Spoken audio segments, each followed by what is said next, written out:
Have you ever sat and stared up at the stars and wondered, where did we come from?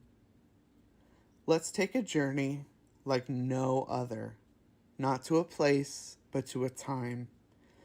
Join us as we delve deep into the human past and explore our shared human origins.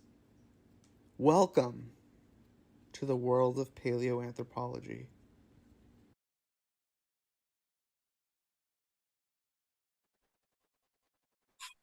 Hello, everybody. This is Seth with World of Paleoanthropology, and I hope you're excited for this next episode of The Story of Us. I know it's been a little bit. Today, we're joined by Per Alberg from the Uppsala University, where he teaches vertebrate paleontology. I'm going to hand it over to him so he can tell us a little bit more about what he does and why he's on our show today.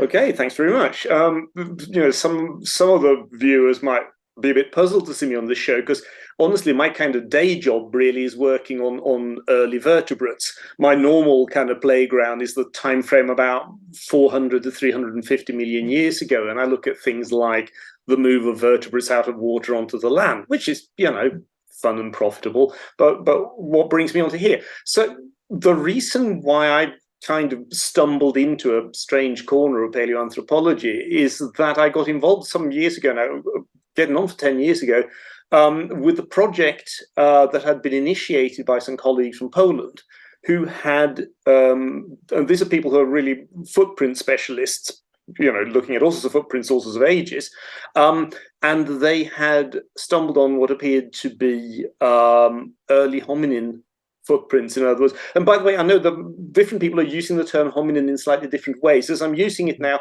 I'm really talking about the human total group. In other words, anything upstream from the human chimp lineage split, that's on the human lineage. Stem group members, of course, we're talking about here right down the bottom end. But anyhow, so they had what they believed to be hominin footprints from the late Miocene. Well, that's kind of exciting. But what was particularly kind of startling about this is that we're not talking about Africa now, but from Western Crete.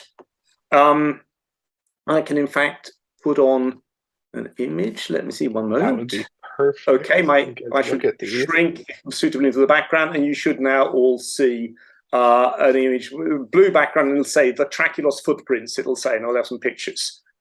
Does it show up? Okay, yes. Super stuff. So what you got here is a map of the island of Crete. I take it you can see my pointer moving around, yeah? Correct. And over at the western end at a locality called Trachilos in late Miocene strata, now dated to about 6.05 million years. In what's otherwise a very shallow marine sequence, we have a little emergent episode with basically probably a sandbank in an estuary or something like that, with really rather beautifully preserved footprints. This image shows the black and white image. It's not a photo, but actually a laser surface scan of the main footprint surface. That's not very informative, but those three red rings there are three of the best preserved prints, which you will see in the next image here.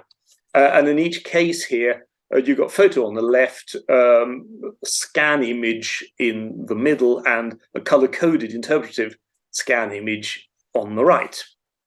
And as you can see, they're really quite distinctive footprints. Size of these is a little bit variable, but typically of the order of about modest sized feet.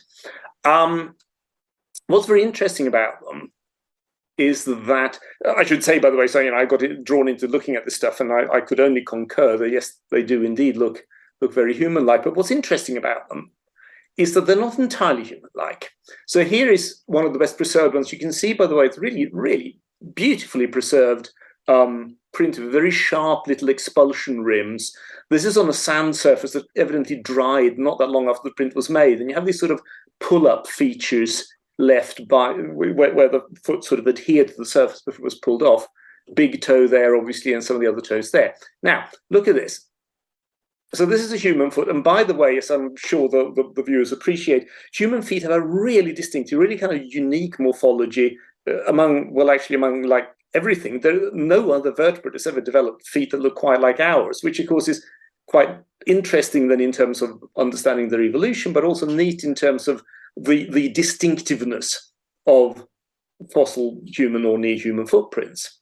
So what have we got here? Well, we got a front end that looks very like a human foot. You've got this lovely ball, it's really kind of ground into the sediment here, and you've got a big toe immediately adjacent to the next, the sort of index toe, I suppose you could say, very much like in a human foot. But as you can see already, the back end's not the same. Back end's much shorter, the heel isn't bulbous like in us, and while there's a degree of asymmetry to the print here, suggesting that our friend here is putting more weight on the outer edge of the foot, hence the pull-up structure here, there's no real arch. It's essentially kind of a flat foot. And so this, of course, is kind of lovely because what it gives you is kind of a front-end human foot attached to the back end of a more sort of generic ape-like foot, if you will. If you look at the feet of modern apes, because obviously, you might look at this foot and think, well, okay, what might be going on here? It's some sort of mammal that's walking around, doesn't have claws. Primate interpretation seems like a good bet, but could it just be some sort of ape then? But if you look at ape feet, there we got bonobo, chimpanzee, and gorilla. What all of them show is that they're all fundamentally somehow hand-like. You always have this big gap between digits 1 and 2. And you can also see that it's not just that, but digit 1, the big toe, is set a little, as it were, down the side of the foot, so that even if you were to pull this in, it would lie a little ways back, some of the way my thumb does here. Whereas, if we go to these footprints again, you can see that the big toe is set on the front of a transverse edge of the sole, in a very human sort of manner. But the back end of the foot looks, quite plausibly like what we see in the Trachilos prints. Interestingly, there is a fossil Miocene ape from the Mediterranean region called Oreopithecus, which has been argued by some to be bipedal. I think that's a little dodgy, but aspects of the skeleton suggest it.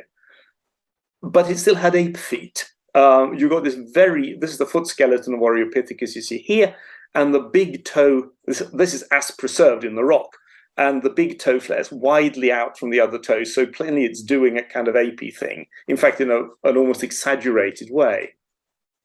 And when you look at the footprints of living apes, there's a bonobo print and a gorilla print, both of these, by the way, from the wild, which I feel is of some importance. I mean, I always worry a little bit about what animals do in zoos, but these are, bonobos and gorillas respectively going about their business in their normal environment. This is what their feet look like.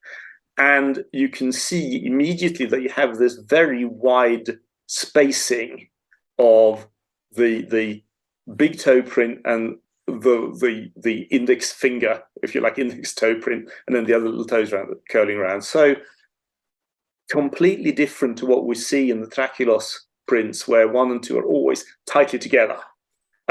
And it should be said that while these are the 3 best preserved prints, not one of the prints on that surface shows anything like a kind of L-shaped morphology. So even the less beautiful prints plainly were made by something where digits 1 and 2 were held tightly together. So I looked at this and thought, well, I mean, look, that kind of nails it. This is a derived character of humans that we don't see in other primates. So we're within the human stem group here in some little way up, which of course then becomes really interesting given the great age of these prints, which is approximately coeval with Ororin in Kenya. What's also really interesting is that if you then look at Ardipithecus, a little bit younger than 4 and a bit million years, lovely material, quite extensive, very nice foot. The foot looks like that. So, assuming that all the bits of RD actually go together and this really is the foot that goes to the rest of the skeleton, it's clearly an ape foot. And if this is a hominin, it must be further down in the human stem group than this. That's because, we have derived characters here that are simply not present in this thing. Other really interesting thing that happened a couple of years ago now, which again I'm sure many viewers will be aware of, is the description of a new trackway from Laetoli. Well, actually, an old trackway from Laetoli had been discovered in the 1970s, but properly studied and described 2 years ago in Nature by McNutt et al. With a foot morphology quite different to the previously known Laetoli prints. Because the classic Laetoli prints are, I don't have an image or one here, but they're obviously more human-like than the Trachilos prints in that they are much longer and narrower with more of a heel on them. But not these, no that. It's an absolutely remarkable match. And it seems to me, in the first instance, absolutely clear that these new Laetoli prints can't be made by the same animal as the old Laetoli prints. I mean, forget it. Look. Granted, these are a bit blurry and all, they're made in volcanic ash, but nevertheless, what this does suggest to my mind is that you have, at this time point, and this is what, 3-point-something million years in East Africa, somebody walking around with feet that are really very similar to those of the Trachilos trackmaker. So there in essence is the story of this. It's not been received with universal joy in the paleoanthropological community, I think it's fair to say, but I do believe I believe it holds up. I mean, obviously I believe it holds up, or I wouldn't be sitting here. But I also think that it is potentially really informative about a very early phase of the evolution of human bipedality. Well, first of all, I thank you for putting this little presentation together, because it's brought some attention to my eyes that I did not previously give credit to, because I was one of those people who, the Greek footprints, Yeah. whatever. But especially looking at this image, which right after this paper was published by McNutt et al., I had her on the show, and she was talking about her paper, and looking at that specific footprint, which I believe was from track A, the researchers on the paper agreed for sure it definitely was not the same creature that made the rest of the print.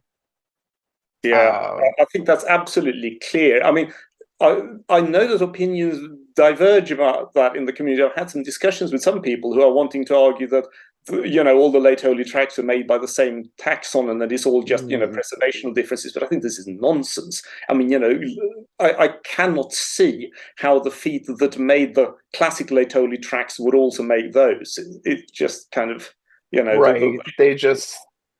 They just look extremely different, and the scans and the analyses that her team did on everything really showed that I think that there was a different hominid out there, which to me struck me as something so cool that I don't know if you've seen my banner image for my website. It is the Laetoli footprints being made. So it's the volcano going off in the background with some hominids walking by.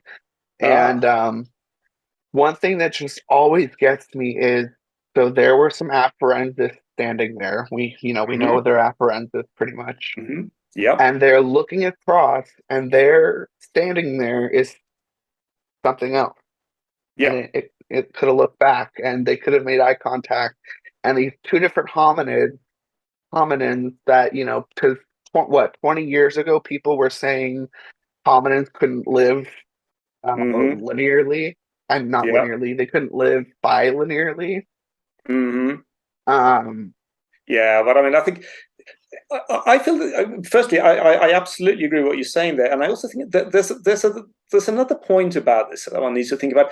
If there's one thing that sometimes troubles me a little about the paleoanthropological research world as such, is the fact that there's a certain sense that people easily lose sight of the fact, especially when we're dealing with these very early animals with Miocene and Pliocene, that, look, guys, we're talking about Neogene mammal evolution and Neogene mammal biogeography, nothing else. And I mean, saying that you couldn't have two hominins living side by side is about as daft as saying you couldn't have mule deer and white-tailed deer living side by side, which you can. Why the heck wouldn't you? And it's Now, yeah, sorry. sorry. Yeah, no. For my audience sake and for my sake as well, neogene. I don't think I've heard that term before. Right. Okay. Sorry. I thought it might be familiar. No worries. I'll explain. It's simply the later part of what we'd otherwise call the tertiary. So the Paleogene, that would be like Paleocene, Eocene, Oligocene. So long ago in kind of weird animals, and then Neogene, that's more recent times. So that's Miocene, Pliocene, Pleistocene. But in other words, I mean, it's not all that long ago. But the key thing, what I'm sort of getting at here, is that we're dealing here with a really early part of the human lineage. And while, if you're looking at, I mean, obviously modern humans, but let's say if you're looking at what you want, Neanderthals, of course, yes, we're animals, they were animals, but we're a bit different as well. And we can be assumed to have been doing really rather different things. But these guys, 2, 3, 4 million years ago, I mean, they were animals, full stop, by any reasonable measure, like chimpanzees walking on their back legs. And there's no reason particularly to think that they would be different in the sort of general parameters of their existence than other mammals, if you see what I mean. But the problem is, of course, we tend to look at them from the vantage point of us. As you say, it's the story of us, right? And so one will be inclined to look at them and mythologize, if you see what I mean. It's very easy to think of it as some kind of heroic lineage leading up to ourselves, where perhaps a more generically kind of mammal biology perspective would be more helpful. I think a little bit of that is still people looking for the missing link. Yeah, I think there's a measure of that going on. And to be honest, I think this is where we have a little bit of an issue with the business with the biogeography as well. I want to say a few words about that if I can, because this is one of those things which we've been kind of bumping up against. The very first thing to say, just to sort of set the scene here, is that while these footprints are from the island of Crete, this wasn't an island back then. We're looking at the southernmost little peninsula of the Balkans, basically. It was attached to the mainland. And you have, both in the sort of trackway fauna from Crete and from a slightly older body fossil fauna, very obviously mainland things, including big creatures like Dinotheus and whatnot. So this is like, this is the southeastern European mainland. Nevertheless, quite a few people have argued that this isn't plausible because it's a biogeographically outrageous hypothesis. And I think it's a complete nonsense. I can see what such a hypothesis were. If I were to come trotting along saying, I've got Miocene hominins from North America, that would be outrageous, because it would be, you have to imagine a biogeographic spread of these things unimaginably different from what we sort of had to hand. But I mean, if you look at this general time frame in sort of the western part of the old world, if you will, early in the Miocene, we have subtropical rainforests extending right up across Europe, and it's full of apes. Of course, we also have tropical to subtropical rainforests and loads of apes in Africa. This is not in dispute. But what we tend to think of now as this very kind of sub-Saharan African biome, where we would find the gorillas and the chimps today, extends happily all the way up to Vienna. So it's a very different sort of world. And really, the Balkans isn't desperately far from northeastern Africa. If you imagine a context where the environments are still more or less sort of homogeneous. I mean, of course, at the time of these footprints, things are starting to change, it's starting to get drier, it's starting to get colder, the Sahara is starting to develop, so all, fair and square. But the immediately sort of preceding period was one of great homogeneity from Africa up across Europe. And that might or might not mean that you'd have hominins in Europe at the time. But the idea that it's somehow inherently implausible or a kind of outrageous hypothesis doesn't really stand up. It isn't a big deal. If I was making this kind of claim about a genus of antelopes or pigs, nobody'd bat an eyelid. They'd say, well, that's kind of cool. Well, that might even be publishable. It would be so sort of low key. And I think this really comes down to this sort of the quest for the quest for origins. You want to be able to tell a story, and if you land on that story being the human lineage originates in Africa, and of course I should say here, the origin of modern humans in Africa is not a matter of dispute. This is documented, and it's just that's the truth of the matter. Along then with the kind of spreading out and the kind of interbreeding with Neanderthals and all this now familiar story. If we're talking about did the entire human lineage originate in Africa, well, it may well have done. The last common ancestor of humans and chimpanzees may very well have lived in the Central African Republic. Mm-hmm. Or it may have lived in Bulgaria. There's frankly no way of telling, and it's not obvious to me that it matters desperately much. But I think it does come to matter to some people, and they kind of invest quite a lot of feeling in this in a way that's perhaps problematic for interpreting the science. I think definitely when we're talking any type of science, when bias starts rearing its head on what we want things to be based on previous. I mean, paleoanthropology is built on what has been proclaimed to be true, so going against it is quite pot-stirring, usually. Yeah. Well, I mean, there's been, it's worth remembering, after all, that when the first Australopithecine fossils were presented in the 1930s, this was met with a barrage of hostility from people who had already decided that humans originated in Asia. So, there's that. My take on it is basically this. The biogeography aspect I find mildly interesting, but it isn't a terribly big deal. However, what I do think is really important with the Trachilos footprints, and why I am frustrated by the way they are not making much of an impact in the field, is that I think they are extremely informative about the early evolution and timing of evolution of bipedality. Mm-hmm. And that's only going to be seen if people actually kind of take a proper careful look at them. So how do you think it might reframe what we know about the origins of bipedality? Well, I mean, the thing is basically this. First of all, just worth noting, in terms of we're still looking at this picture of these footprints, is worth keeping in mind when comparing these two, that we have in one instance a print made in rather soft volcanic ash. The foot has gone quite deep, but there's also quite a lot of loss of detail. Whereas here we have a footprint made on what must have been compact wet sand, and it's really shallow, and some of the toes just sort of fade out down here. But the outlines, on the other hand, are very crisp. Well, I would say key thing here is that what it shows, assuming then that I'm getting these right and that the dating also holds up, currently at 6.05 million years, what it's showing is that at this really very early time in the evolution of the human lineage, a rather specialized sort of bipedal foot has evolved.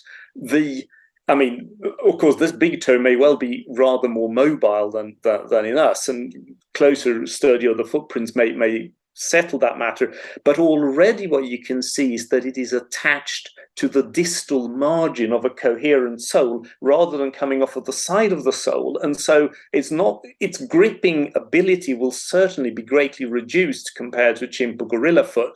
So this animal is downgrading its climbing capability in favor of better bipedality.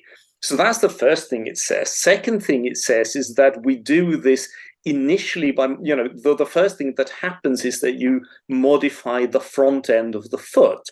The lengthening of the sole comes later. We see that in the classic Laetoli prints, and the swelling out of the bulbous heel and the creation of the arch comes even later. You have that in tracks like Illeret, for example, when you're into the genus Homo, and presumably all of this is related to the transition from a kind of stepping gait. One might imagine perhaps something rather like, the way a toddler walks and they've just sort of figured it out, and it's sort of foot up, foot up, like so, right?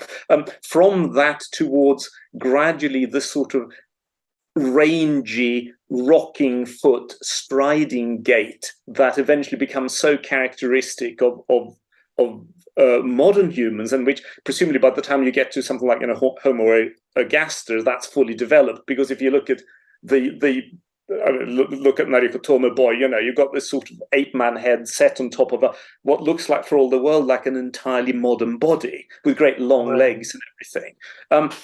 So you can begin to break down the transformation of the foot into steps. Well, I mean, arguably, you can already start to do that with the classical Laetoli prints, but if so, we have another prior step here in the transformation. And finally, as we've already been on to, you can conclude, to, I think, considerable surprise, that somebody with this rather archaic foot morphology was still kind of stomping around in East Africa several million years later. So, I think this is extremely informative. But there we are. In order to get kind of proper value out of these footprints, they first have to be acknowledged for actually probably being hominin prints. And then there's more to do. I mean, this comes from one locality in Western Crete. We need to scour the neighboring landscape for additional footprint localities and so on. See if we can expand the data set. And for those who don't know or may have missed it, Crete is now an island, so some of the surrounding land is now, of course, submerged. So I would assume yes, indeed, causes a absolutely. problem with Although, but Crete is still a big place, and there's a lot of outcrop. And of course, the other point here is that given these, there's high likelihood that one might be able to find similar things on the neighboring bits of the Greek mainland, the Peloponnese, perhaps. And indeed, of course, if you want to think about this as a biogeographic issue, if we really do have late Miocene hominins in the southernmost Balkans, then realistically they will also have been present through Anatolia and all down through the Levant and all down through the sort of northeastern corner of Africa, etc., regions which have not really been explored with this kind of thing in mind at all, and where that should be thought about. Worth saying, of course, also that we have these, and then you have the Greco-Pithecus jaw, and I know that Madeleine Boehme and her colleagues are rootling around for more material both in Greece and in Bulgaria, and they might find further things there. But all of this is Miocene. Once we get into the Pliocene, as far as anybody knows, there are no hominins in Europe anymore. You really are down to this kind of classic Australopithecines in Africa picture that we're all kind of familiar with, and when hominins then pop up in Europe again, it's much later. You have things like, the Dmanisi, Homo erectus, whatever, and that's clearly a different story and presumably dispersal out of Africa. So do you think it's possible, since already there's multiple hypotheses on how bipedalism started, that this could have just been an ape-like creature that had developed a foot fit for bipedal walking, but then was a dead end evolutionarily? That sort of depends what you mean by possible. I mean, in a sense, yes, of course, it's possible. It would be at present impossible to disprove this. In fact, strictly speaking, it would be forever impossible to disprove it, because even if you had a complete skeleton of one of these guys and it looked like a sort of beta test version of Australopithecus, there would still be no way of it. There's a philosophical issue here. There would still be no way of proving that wasn't completely convergent. However, what I would say is I think it is unlikely.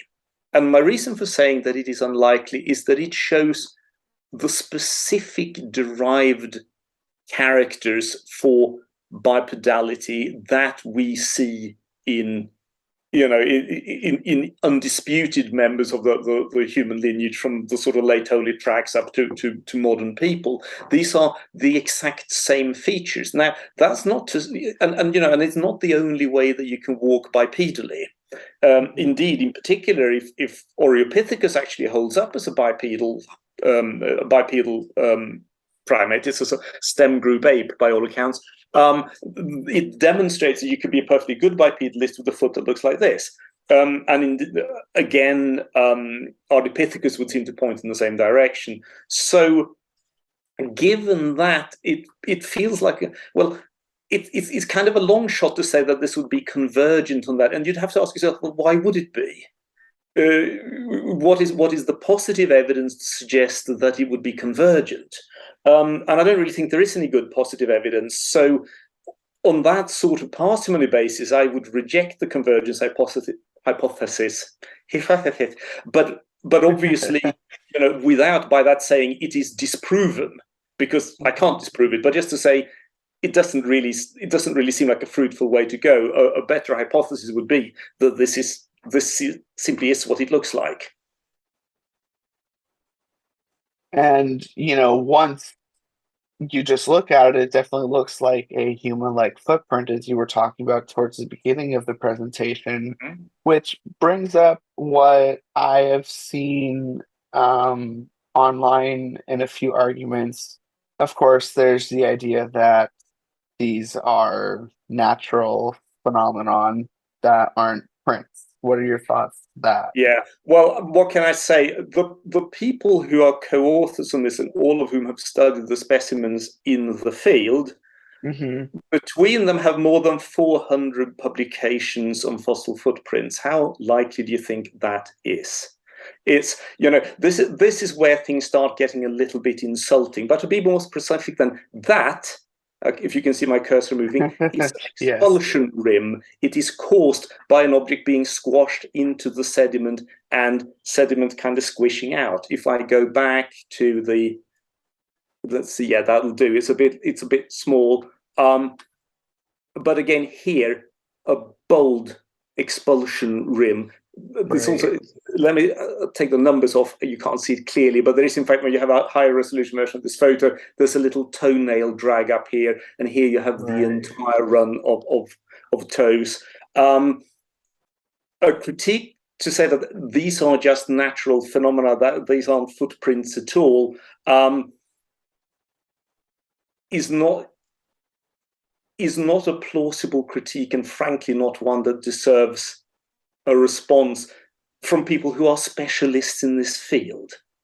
Look, I generally work on body fossils, and if I rocked up with, a fossil skull or whatever it might be, a hominin or anything else, and I said, I think this is, a skull of this particular animal, a critic saying, well, yeah, all right, but I think it might actually be this other taxon would be reasonable enough. A critic saying, I think that's just a rock with two holes in it that look like eyes, would not be a reasonable criticism. So that one I think we can dismiss. What does puzzle me with some of the criticism that I have seen, I mean, and notably in the published criticism by Sarmiento and Meldrum, and in fact with the correspondence I had with Sarmiento about this, was that they're saying, well, look, it's just an ape foot. No, it's bloody not. Look at this thing. I mean, I actually had Sarmiento saying to me that, oh, bonobos have footprints like that. And I sent him, I think it was in fact this very photo with, this huge gap between digits 1 and 2 and this completely different look. At that point, the correspondence ended. He didn't reply to me again. I mean, what can I say? I'm not wanting to make people look bad, but this is stuff that I have had to deal with, and it's frankly frustrating. Yeah. People, I think, as I mentioned earlier, once they're set in their ways, it's so hard to shake them out of things that, the idea that I think is lost in modern day science is you have to keep an open mind. As soon as you close your mind to what's possible, you're not doing science anymore. So. No, I think that's right. I just want to flag something, by the way, might be of interest to people who are watching this. we have, I mean, obviously, you know, photos of these. We have a complete set of 3D optical scans of the footprints available as STL files. So anybody who actually kind of, you know, works in this business and will be interested in having a little bit more of a look at them, they are available. I mean, feel free to contact me, and such stuff can be forwarded. And you know, that then means that you can wibble them about in 3D, and you know, you can render them in a rendering software like Blender, for example, and light them however you want to light them to get a good picture of what these things are actually like. And of course, there are, you know, high resolution photos than the published stuff and whatever too. Right. I'll definitely put the contact info that you give me on there so people can contact you for that, because I think that is a great resource. Just put my email address on, and then you know we can sort that out. We don't currently have these like, you know, on a server or something, but I can easily arrange for them to be sent over for anyone who's interested. Awesome. I think people would really appreciate that. So I think, unless there's anything else you want to add, this has been a great episode on these footprints from Crete and what they mean for the origins of bipedality, what we're looking at for the older out of Africa theory, not the recent out of Africa theory, because as you said, that is solid. We know that's what happened. One question I guess I have is, did this creature, do you think, come south from Europe or come up north from Africa originally and then go back down south? That would be, it's a really interesting question and a difficult one to answer. I mean, the short answer is that at the moment we don't have enough information to say. What is, of course, very interesting is that, you know, this is contemporary with Aurorin. Well, you know, for all we know, this could be Aurorin. This could be the footprints of Aurorin. You know, it's not impossible, but we have no way of pinning that down. However, there is, I mean, obviously there are people who have their own particular hobby horses about where they might like to see the origin of humans. There's obviously an out of Africa gang, and there is also an out of Europe gang, and I tend to sort of stay away from that entire discussion. There is perhaps one piece of data that could point to a northern origin, and it's this, that I think we're all agreed that the emergence of hominin bipedality and terrestriality is linked to an environmental shift, drying conditions, and the breakup of previously closed forest into sort of open gallery forest and savanna and all of that, right? This is uncontroversial. And we are again familiar with this as something that is happening, broadly speaking, in the run-up to the ice ages. However, what not that many people perhaps are aware of is that this is a process that starts in the north. It actually kicks in Europe rather earlier than in East Africa. It's already in full swing in Europe during the late Miocene, and this is where we see the kind of, you know, ape fauna of Europe really dwindling rapidly, like, you know, early or mid Miocene. There's loads of apes in Europe, very high diversity, and then they sort of dwindle down. And so, of course, one could make the argument that perhaps then the move onto the savanna actually happens, you know, somewhere in this northern range when the savanna environment first kicks in, and maybe these forms then track the savanna environment down into Africa. But, you know,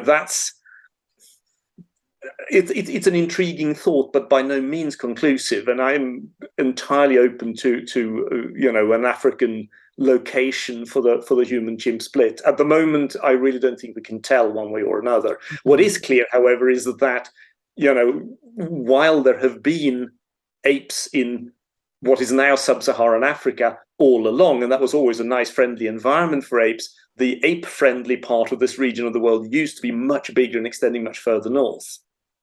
Right. Well, that makes sense.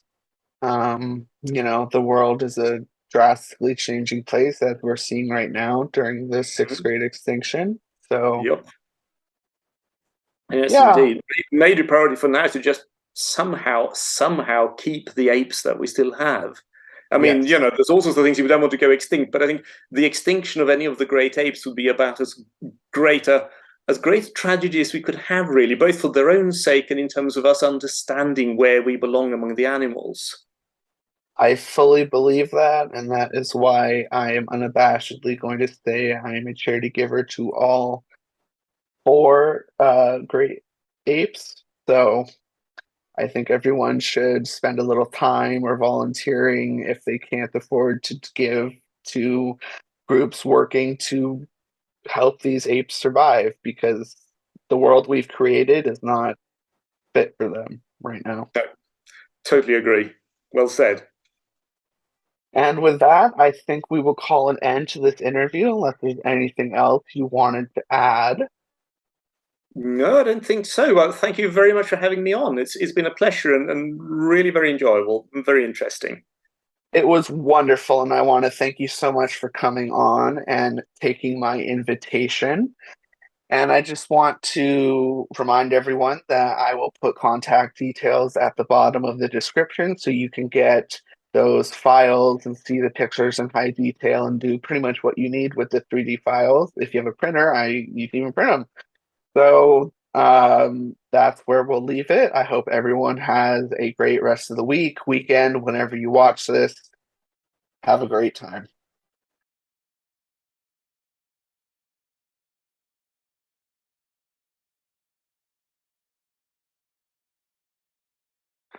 Hello, everyone. Thank you for watching this episode of The Story of Us. I hope you had an amazing time and learning experience. My guests and I had a great time putting this together for your enjoyment.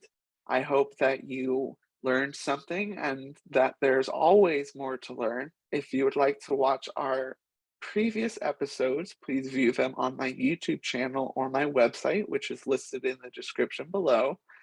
And please subscribe and like to not miss future episodes. Thank you all so much and have a great rest of your day.